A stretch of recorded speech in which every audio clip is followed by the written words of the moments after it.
Imagine-toi marcher seul dans un désert silencieux. Le vent souffle fort, soulevant la poussière, et dans le lointain, une voix puissante résonne.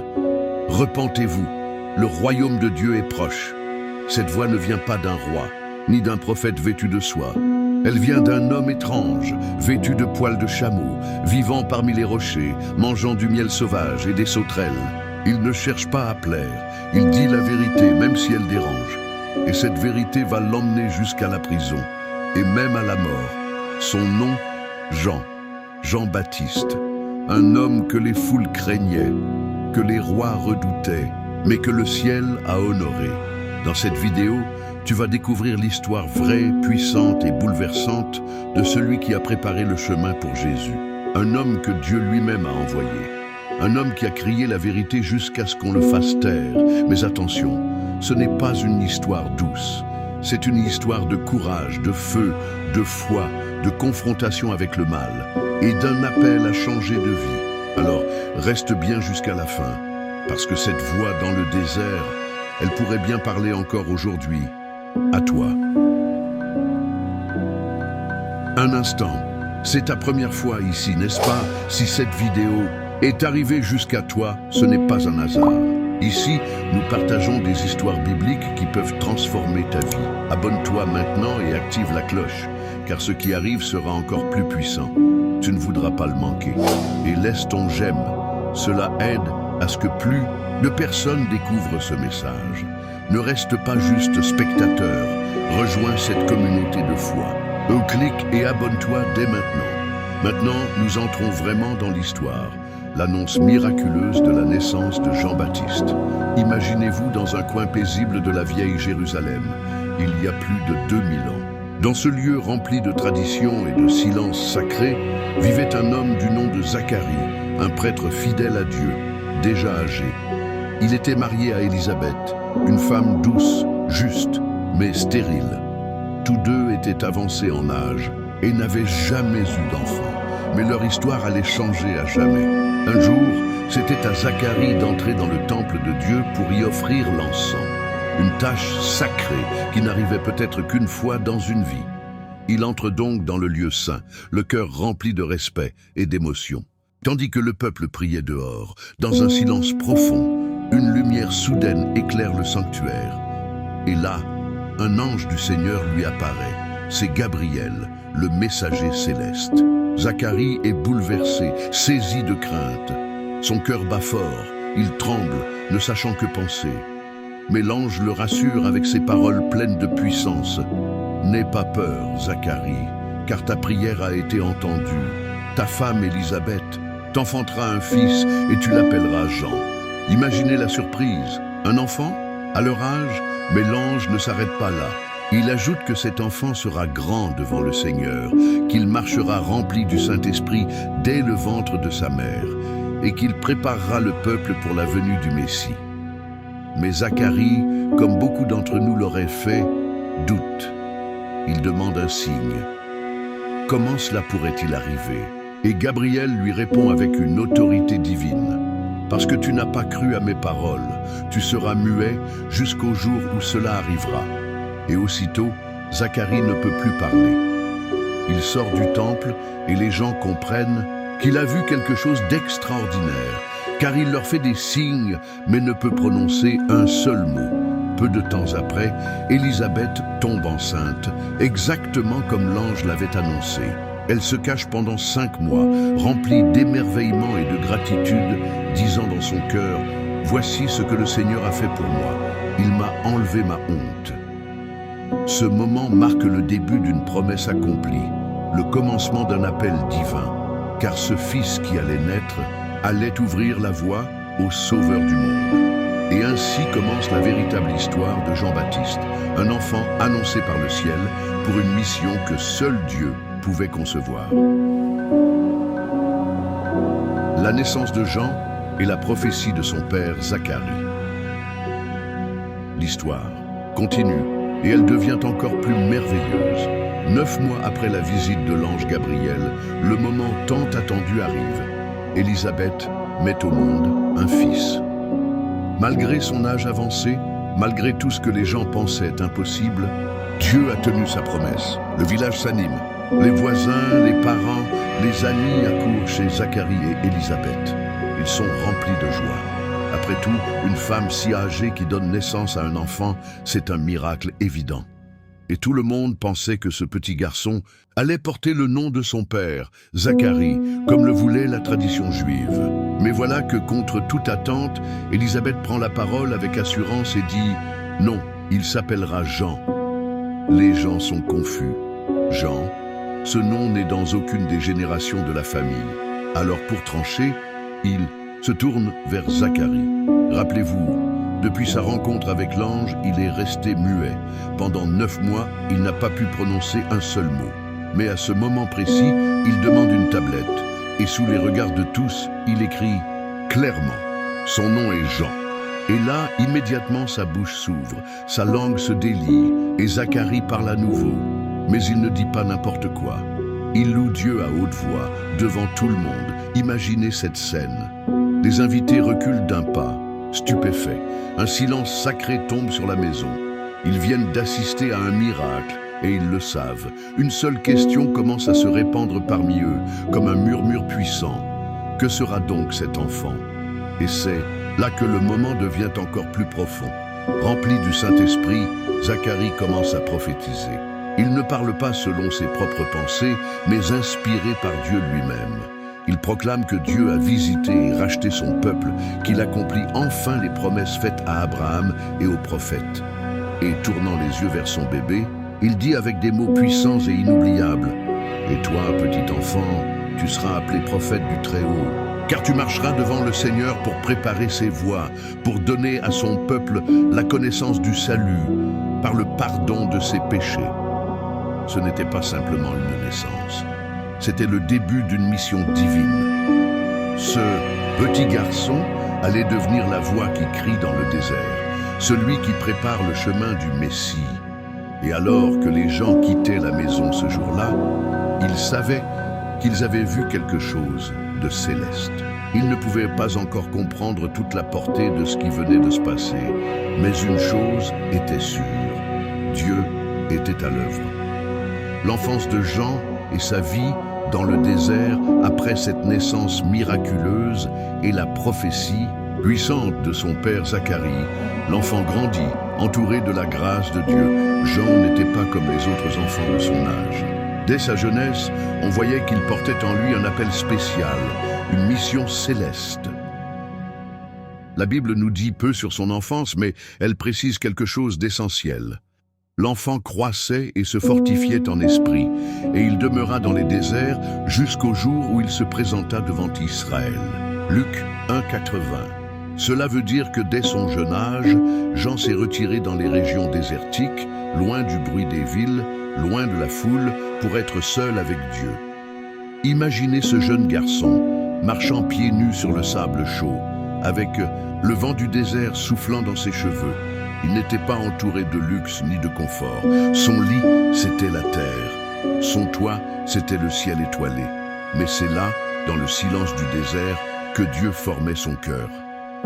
Jean ne vivait pas selon les standards de son époque. Il portait un vêtement fait de poils de chameau, avec une ceinture de cuir autour des reins. Il se nourrissait de choses simples, des sauterelles et du miel sauvage. Et pourtant, il était l'un des hommes les plus grands que Dieu ait jamais appelés. Pourquoi Dieu l'a-t-il conduit dans le désert? Parce que c'est dans le désert que l'on entend la voix de Dieu sans distraction. C'est dans le désert que Jean a appris à écouter, à obéir, à se détacher des choses du monde. Il n'était pas influencé par la politique, les richesses ou les plaisirs. Son cœur était entièrement tourné vers le ciel. Pendant toutes ces années de solitude, Jean priait, jeûnait, méditait les Écritures. Et il savait que sa mission viendrait, mais il ne savait pas quand.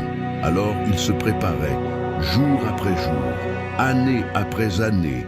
Et pendant ce temps, le peuple attendait. Les cieux semblaient silencieux depuis des siècles. Aucun prophète n'avait eu parlé depuis Malachie. Mais quelque chose se préparait, quelqu'un se préparait. Jean était le lien entre les prophètes de l'Ancien Testament et la venue du Messie. Et Dieu le formait en secret, loin des regards, pour qu'au moment exact, il surgisse comme une voix puissante, celle qui allait crier dans le désert, « Préparez le chemin du Seigneur ». C'est ainsi que, dans le secret du désert, l'homme que Dieu allait utiliser pour secouer toute une nation prenait forme. Un moment important. As-tu déjà vérifié si tu es abonné à la chaîne? Si ce contenu bénit ta vie, imagine combien il pourrait bénir celle des autres. En t'abonnant et en partageant cette vidéo, tu deviens un outil de Dieu pour que davantage de personnes découvrent ces vérités bibliques.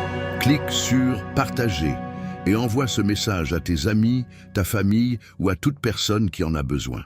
Ensemble, nous pouvons toucher plus de cœurs. Merci de faire partie de cette mission. Ton soutien fait toute la différence. On passe à autre chose. Jean commence son ministère public. La voix qui crie dans le désert, le temps du silence, était terminé. Après des années passées dans la solitude du désert, Jean surgit soudainement comme un tonnerre, au moment précis voulu par Dieu. Il ne vint pas avec des habits de roi ni un discours politique, mais avec une parole tranchante, comme une épée, portée par la puissance du Saint-Esprit. La Bible nous dit que la parole de Dieu fut adressée à Jean dans le désert. Luc 3, 2. Et quand cela arriva, il ne perdit pas de temps. Il sortit du désert et commença à prêcher dans toute la région du Jourdain avec un message simple mais puissant. Repentez-vous, car le royaume des cieux est proche. Matthieu 3, 2. Ce n'était pas une invitation douce, c'était un appel urgent. Jean ne caressait pas les oreilles, il ne cherchait pas à plaire. Il confrontait les cœurs, réveillait les consciences endormies, secouait le peuple. Il disait « Préparez le chemin du Seigneur, aplanissez ses sentiers, toute vallée sera comblée, toute montagne abaissée, et toute chair verra le salut de Dieu. » Imaginez la scène. Des foules entières se pressent pour l'entendre. Hommes, femmes, soldats, collecteurs d'impôts, pharisiens, tous viennent dans le désert, curieux, inquiets, bouleversés. Ils n'avaient jamais entendu un homme prêcher comme lui. Jean ne prêchait pas dans un temple en marbre, ni dans les synagogues décorées. Il se tenait au bord du Jourdain, avec les pieds dans la poussière, mais sa voix résonnait plus fort que celle des chefs religieux. Et ce que Jean annonçait n'était pas seulement un changement extérieur. Il appelait à une véritable transformation du cœur. Ceux qui se repentaient de leurs péchés étaient baptisés dans le Jourdain, plongés dans l'eau comme un symbole de purification, un engagement à vivre une vie nouvelle. Ce baptême n'était pas une simple tradition. C'était le signe que quelqu'un s'abandonnait à Dieu. Jean ne voulait pas des foules religieuses, il voulait des cœurs sincères. Même les soldats lui demandaient « Et nous, que devons-nous faire ?» Les collecteurs d'impôts « Là, maître, que devons-nous faire ?» Et Jean répondait avec sagesse, appelant chacun à la justice, à l'honnêteté, à l'humilité. Mais il ne s'arrêtait pas là. Il préparait les cœurs pour quelqu'un de plus grand que lui. Il leur disait avec force « Moi je vous baptise d'eau, mais celui qui vient après moi est plus puissant que moi. Je ne suis même pas digne de délier la courroie de ses sandales. Lui, il vous baptisera du Saint-Esprit et de feu. » Jean savait que sa mission n'était pas de briller, mais de préparer. Il était la voix, mais Jésus était la parole. Et cette voix puissante, résonnait maintenant à travers toute la Judée, annonçant que le Messie approchait et que les cœurs devaient être prêts. Le baptême de Jésus par Jean dans le Jourdain. Ce fut un jour comme les autres. Du moins, c'est ce que Jean pensait. Il se tenait, comme à son habitude, au bord du fleuve du Jourdain, entouré de gens de toutes sortes. Des pauvres, des soldats, des pharisiens, des collecteurs d'impôts, tous venus écouter cet homme. À la voix puissante et au regard brûlant de conviction, il prêchait, baptisait, exhortait. Chaque mot qu'il prononçait semblait percer les cœurs. Et soudain, quelqu'un s'approcha. Pas comme les autres. Il ne venait pas en courant. Il ne semblait pas chargé de péché ni accablé par la honte. Il avançait avec calme, avec autorité, et pourtant avec une humilité saisissante. C'était Jésus. Oui, le Messie promis, celui que Jean avait annoncé pendant des mois. Celui dont il disait « Voici l'agneau de Dieu qui ôte le péché du monde ». Jean 1, 29. Jean fut bouleversé. Lui, baptiser Jésus, c'était impensable. Alors il tenta de refuser. Il dit, « C'est moi qui ai besoin d'être baptisé par toi, et c'est toi qui viens à moi » Matthieu 3,14. Mais Jésus, avec une douceur désarmante, lui répondit, « Laisse faire maintenant, car il est convenable que nous accomplissions ainsi tout ce qui est juste. » Matthieu 3,15. Jean comprit, ce n'était pas une question de mérite, mais d'obéissance au plan parfait de Dieu. Alors, devant les regards étonnés de la foule, Jean plongea Jésus dans les eaux du Jourdain. Et ce qui arriva ensuite fut l'un des moments les plus puissants de toute l'histoire biblique. Lorsque Jésus ressortit de l'eau, le ciel s'ouvrit. Pas symboliquement, littéralement. Les nuages se déchirèrent. Une lumière éclatante descendit et l'Esprit de Dieu se manifesta sous la forme d'une colombe qui vint se poser sur Jésus. Et alors, une voix retentit du ciel. Une voix divine. Une voix qui fit frémir la terre. « Celui-ci est mon Fils bien-aimé, en qui j'ai mis toute mon affection. » Matthieu 3, 17. Tout le monde entendit. Tous furent témoins. Ce jour-là, le Fils de Dieu fut révélé publiquement au peuple. Jean avait préparé le chemin. Et maintenant, le chemin était ouvert. Mais pour Jean, ce n'était pas la fin. Il ne cherchait pas à garder l'attention sur lui. Au contraire, il s'effaçait volontairement, déclarant avec force « Il faut qu'il croisse et que je diminue. » Jean 3,30. Et c'est là la grandeur de Jean. Il n'a jamais voulu voler la gloire. Il savait qu'il n'était que la voix et que la parole vivante venait d'entrer en scène. Ce baptême ne fut pas un simple rituel. C'était le point de départ du ministère de Jésus. Et Jean avait été le seul homme sur la terre choisi pour le baptiser. Un honneur, une mission, un moment éternel. Jean rend témoignage à propos de Jésus et dirige ses disciples vers lui après avoir baptisé Jésus et vu les cieux s'ouvrir. Jean savait que l'heure du Messie était arrivée. Ce n'était plus le temps d'annoncer, c'était le temps de désigner clairement celui qui devait venir. Et Jean, fidèle à sa mission, ne chercha jamais à retenir l'attention sur lui-même. Bien au contraire, il se tenait encore au bord du Jourdain avec ses disciples lorsqu'un jour, il vit Jésus passer au loin. Il s'arrêta net, leva le bras et déclara avec une voix qui portait « Voici l'agneau de Dieu, qui ôte le péché du monde ». Jean 1, 29. C'était plus qu'une simple phrase, c'était une révélation profonde. En prononçant ces mots, Jean proclamait que Jésus était celui que tous attendaient depuis des siècles. Non pas un roi guerrier ou un chef politique, mais un agneau, un sacrifice vivant pour sauver l'humanité. Le lendemain, la scène se répéta. Jean était là avec deux de ses disciples, André et un autre disciple. Et encore une fois, il vit Jésus et dit « Voici l'agneau de Dieu ». Jean 1, 36. Mais cette fois, les disciples ne restèrent pas avec Jean. Ils le regardèrent, puis regardèrent Jésus, et ils décidèrent de le suivre. Et Jean ne s'y opposa pas. Il ne chercha pas à les retenir. Il ne fut pas jaloux. Il ne se sentit pas abandonné. C'est ce qu'il avait toujours voulu. Il savait que sa mission était d'ouvrir le chemin, pas de devenir le centre. Il leur avait souvent dit « Moi, je ne suis pas le Christ. Je suis simplement la voix de celui qui crie dans le désert. Préparez le chemin du Seigneur. » Jean 1, 23. Jean comprenait quelque chose que peu d'hommes acceptent. Le vrai service à Dieu, c'est de disparaître pour que Jésus apparaisse. C'est pourquoi, lorsqu'on vint lui dire que les foules allaient maintenant vers Jésus, Jean répondit avec une sagesse divine, « L'ami de l'époux, celui qui se tient là et qui l'écoute, se réjouit vivement à cause de la voix de l'époux. Cette joie, je l'ai pleinement. Il faut qu'il croisse et que je diminue. » Jean 3, 29, 30. Quelle grandeur d'âme!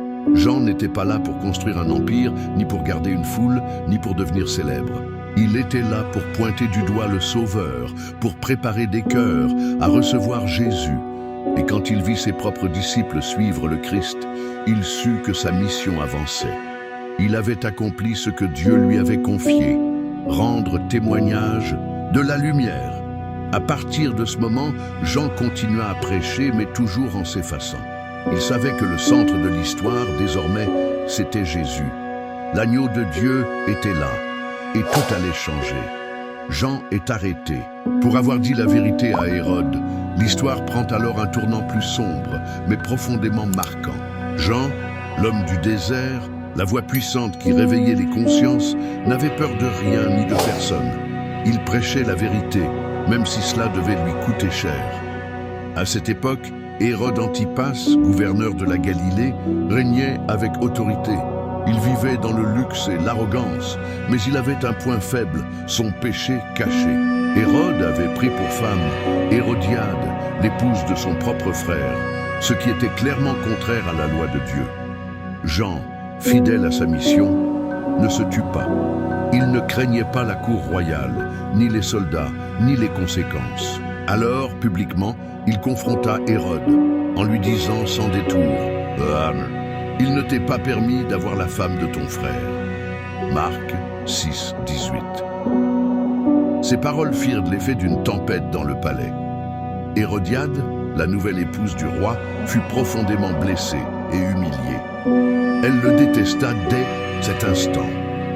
Son cœur s'emplit de colère, et elle chercha aussitôt à faire mourir Jean. Mais Hérode, de son côté, avait peur de Jean, car il le savait homme juste et saint. Il ne voulait pas le tuer. Alors, il choisit de le faire arrêter et jeter en prison pour le faire taire. Ainsi, Jean fut emmené dans la forteresse de Machéronte, une prison perchée sur un rocher désertique. Les murs étaient froids, les chaînes lourdes et l'air imprégné de solitude. Là, dans l'obscurité, Jean attendait. Il ne savait pas ce qui allait lui arriver, mais il ne regrettait rien. Même derrière les barreaux, il restait fidèle à la vérité. Il savait que son appel n'était pas de plaire aux hommes, mais de plaire à Dieu. Il ne prêchait pas pour éviter les problèmes. Il prêchait pour préparer les âmes. Et bien que la foule ne l'entende plus, sa voix n'était pas éteinte, car ce qu'il avait semé dans le cœur du peuple continuait à grandir. Et même dans le palais d'Hérode, la parole qu'il avait prononcée résonnait encore. Jean n'était plus libre, mais la vérité qu'il avait proclamée l'était. Et cette vérité, comme une étincelle dans l'ombre, allait bientôt provoquer l'une des scènes les plus dramatiques et les plus bouleversantes de tout l'Évangile. Un moment spécial. As-tu déjà laissé ton « j'aime » et ton commentaire?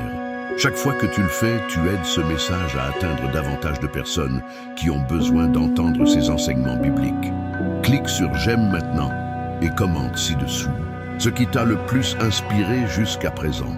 Ton soutien ne fait pas seulement grandir cette communauté, mais il ouvre aussi des chemins pour que d'autres découvrent ce contenu. Merci de faire partie de cette mission. Maintenant, passons à autre chose. Jean envoie ses disciples à Jésus pour confirmer qu'il est vraiment le Messie. Le vent souffle sur les pierres de la forteresse de Machéronte. Dans une cellule froide, Jean le Baptiste est seul, enfermé depuis des semaines. Les murs sont épais, la lumière est rare. Il entend parfois des bruits de soldats ou le silence pesant des nuits du désert. Il ne sait pas ce que demain lui réserve. Son cœur est plein de foi, mais des questions naissent dans son esprit. Car Jean avait vu des choses incroyables. Il avait entendu la voix de Dieu, vu le ciel s'ouvrir, baptisé le Fils de Dieu lui-même. Il avait dit au peuple, « Voici l'agneau de Dieu ». Mais maintenant, dans cette obscurité, sans liberté, sans nouvelles précises de ce que Jésus faisait, le doute tente de s'introduire. Et Jean fait ce que tout homme honnête et spirituel ferait. Il cherche la confirmation auprès de la source. Alors, il appelle 2 de ses disciples, hommes fidèles, qui lui rendent visite. Et il leur confie une mission très importante. Il leur dit, « Allez vers Jésus et demandez-lui, « Es-tu celui qui doit venir ou devons-nous en attendre un autre ?» Luc 7, 19. Les disciples obéissent immédiatement. Ils parcourent des kilomètres, traversent vallées et villages, jusqu'à ce qu'ils trouvent Jésus au milieu de la foule, guérissant, enseignant, entouré de malades et de pauvres. Ils s'approchent avec respect et devant tout le monde, ils posent la question que leur maître leur a confiée. Jésus les regarde. Il ne répond pas tout de suite par des mots. Il agit. Sous les yeux des envoyés de Jean, Il guérit des aveugles, redonne la marche aux boiteux, purifie des lépreux, rend l'ouïe aux sourds, ressuscite un mort et annonce la bonne nouvelle aux pauvres. Une scène de puissance et de compassion. Puis, Jésus se tourne vers les disciples de Jean et leur dit avec calme, « Allez rapporter à Jean ce que vous avez vu et entendu. Les aveugles voient, les boiteux marchent, les lépreux sont purifiés, les sourds entendent, les morts ressuscitent. La bonne nouvelle est annoncée aux pauvres. Heureux celui pour qui je ne serai pas une occasion de chute. » Luc 7, 22-23. Pas de discours compliqué, des faits, des preuves. Jésus répond par les œuvres que les prophètes avaient annoncées, notamment le prophète Ésaïe.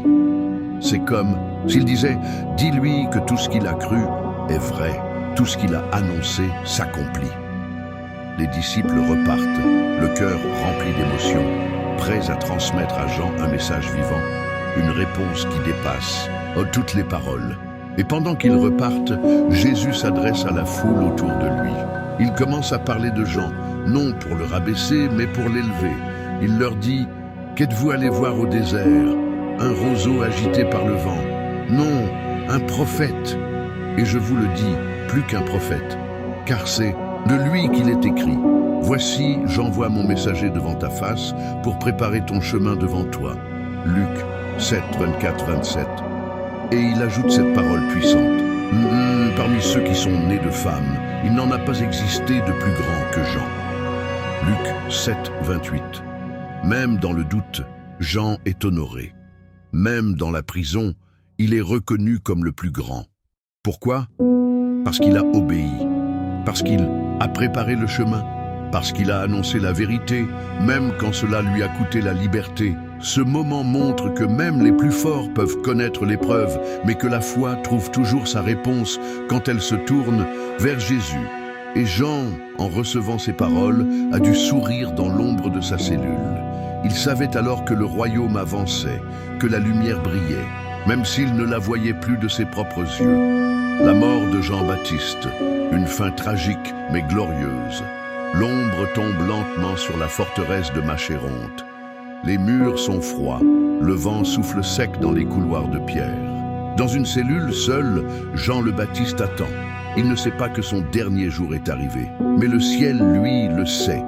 Au palais d'Hérode Antipas, pendant ce temps, la musique résonne, les rires fusent, les coupes de vin circulent. C'est l'anniversaire du roi. Toute la noblesse est là. Militaires, chefs, amis de la cour, un grand festin a été préparé et l'atmosphère est à la fête. Mais au cœur de cette célébration brillante, un plan sombre se tisse. Hérodiade, la femme d'Hérode, n'a pas oublié. Elle n'a jamais pardonné à Jean de l'avoir dénoncé publiquement pour son union illégitime avec le roi. Elle attendait son moment. Ce jour est venu, alors elle fait venir sa fille, Salomé, une jeune fille belle et gracieuse, et l'envoie danser devant Hérode et ses invités. Salomé entre, vêtue de soie légère. La musique change. Elle danse, lentement, élégamment. Tous les regards sont fixés sur elle. Même Hérode est séduit. Il en oublie tout. Son cœur, son jugement, sa raison. Quand la danse s'arrête, le roi, pris dans l'ivresse et l'émotion, s'écrie devant tout le monde « Demande-moi ce que tu veux, et je te le donnerai, même la moitié de mon royaume. » Marc 6, 23. Salomé sourit, s'incline, puis va discrètement consulter sa mère. Hérodiade ne perd pas une seconde. Elle murmure à sa fille, demande la tête de Jean le Baptiste, sur un plat. Marc 6, 24. Salomé revient, s'avance vers le roi, et avec une voix douce mais ferme, elle dit « Je veux que tu me donnes tout de suite sur un plat la tête de Jean le Baptiste. » Un silence glacé tombe dans la salle. Hérode est troublé, choqué, piégé. Il ne veut pas faire cela, car il sait que Jean est un homme juste, et il le respectait, même en prison. Mais il a parlé devant tout le monde, il a juré, il ne veut pas perdre la face. Alors, à contre-cœur, il fait signe au bourreau. Dans la cellule, Jean entend des pas, il voit une torche, un soldat entre. Jean se lève, calme, il ne crie et bat, il ne supplie pas. Il sait que son heure est venue. Il a préparé les autres à mourir pour la vérité. Il le fera le premier.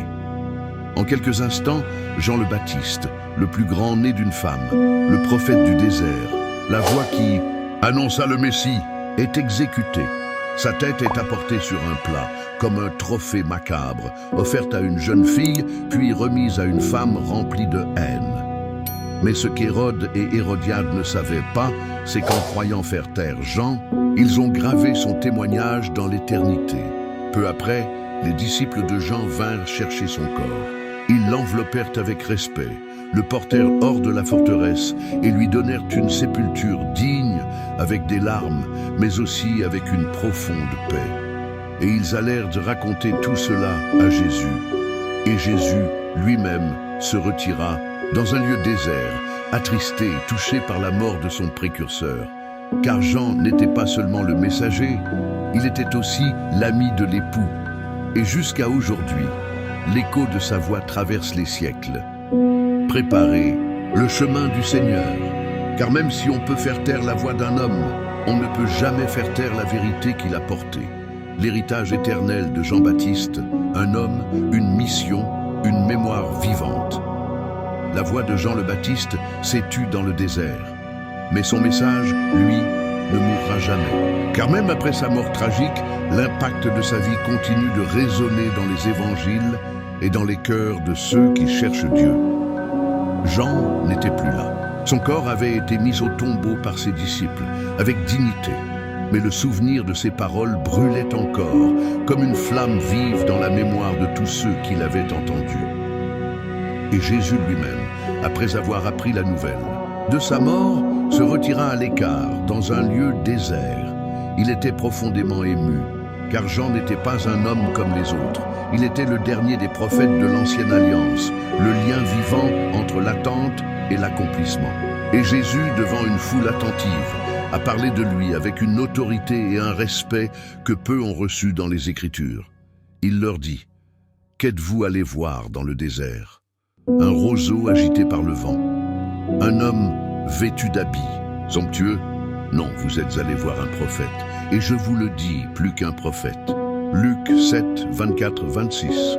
Puis il ajouta cette déclaration extraordinaire, gravée dans l'Évangile. Parmi ceux qui sont nés de femmes, il n'en a point paru de plus grand que Jean-Baptiste. Luc 7, 28. Quel honneur, quel témoignage venant du Messie lui-même. Jean n'a jamais accompli de miracle, il n'a jamais écrit de livre, il n'a pas fondé d'église, mais il a obéi, il a préparé, il a annoncé, il a pointé vers Jésus et non vers lui-même. Voilà ce qui fait sa grandeur. Et même après sa mort, son exemple continue d'enseigner. Il nous montre que la fidélité compte plus que la popularité. Dire la vérité coûte parfois très cher, mais c'est le chemin de ceux que Dieu approuve. Le but de notre vie n'est pas de briller pour nous-mêmes, mais de refléter celui qui est la lumière. Aujourd'hui encore, quand on lit son histoire, on est frappé par sa force intérieure, par son humilité, par sa passion pour la justice. Jean a vécu dans le désert, loin des projecteurs. Il s'est nourri de choses simples. Il a prêché sans peur. Il a dénoncé le péché même chez les puissants. Il a été une voix, mais une voix que Dieu a utilisée pour bouleverser son époque. Et c'est ainsi qu'il est entré dans l'histoire. Non comme un roi, non comme un chef militaire, mais comme un serviteur fidèle. Sa mission ? Préparer le chemin du Seigneur. Sa récompense ? Être reconnu par le Seigneur lui-même et son héritage.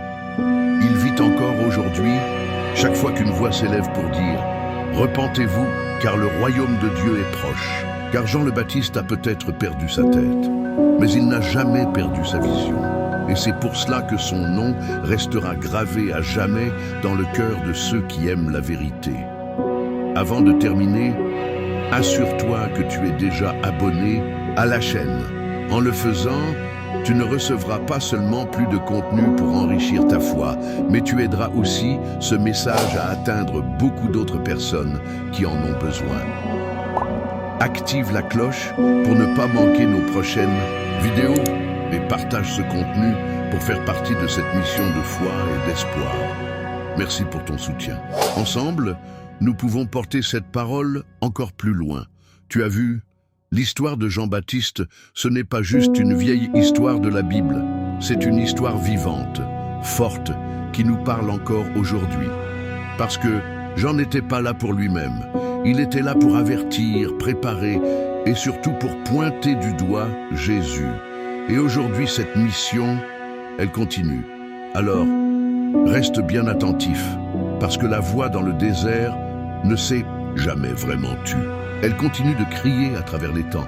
Prépare ton cœur, le roi revient. Oui, Jésus revient. Et la même urgence que Jean annonçait il y a 2000 ans est encore là maintenant. Ne laisse pas cette histoire te sortir de l'esprit. Peut-être que Dieu t'appelle aussi à être une voix. Peut-être qu'il veut faire de toi quelqu'un qui prépare le chemin autour de toi. Alors, réfléchis bien et demande-toi, est-ce que mon cœur est prêt? Parce que Jean a tout donné pour que d'autres soient prêts. Que Dieu vous bénisse aujourd'hui et pour toujours. Rendez-vous dans la prochaine vidéo.